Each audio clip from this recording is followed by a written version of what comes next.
What was going on there, and our reporter Nicholas Wumbo was in Kitui County covering the events there and filed the following report. Gavinga 0, Kenyatta Uhuru 5, Mwahura Michael Wainaina 0, Nyaga Joseph William Biga 0, Raila Odinga 0. Total number of valid votes cast 5.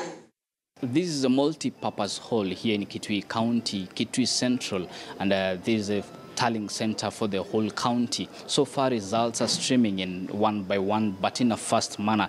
This is due to the fact that it is only the presidential ballot which is being casted, which gives it less time for it to be counted, the results, and then brought in here. So far, they're streaming in. The counting is going on so far. Raila Odinga is receiving 0 votes in most of the from most of the polling stations. This is because this is following his directive that there's not going to be any election today from the NASA side, and it seems like most of the people who turned to vote today are Jubilee supporters who came in big numbers, for that matter, in this particular county to cast their votes. But again, there was a worry because the percentage in the turnout was less than 10.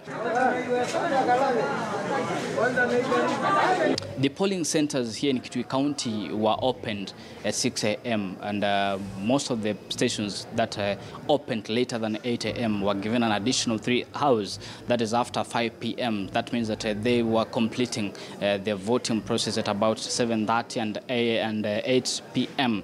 That gave them time for the voters that had no chance to cast their vote that early morning. Unlike in Kitui County, in Makueni County, it was a bit worse because the voter turnout was about 1%, with most of the polling stations up to by 5 p.m. receiving 0 voters in those centers. And just to notice that in Makueni prisons, the election was conducted that has involved 18 inmates who voted, and here is what they had to say today after voting. Sioni kama kuna haja nchi Jamhuri ya Kenya ikae bila kiongozi.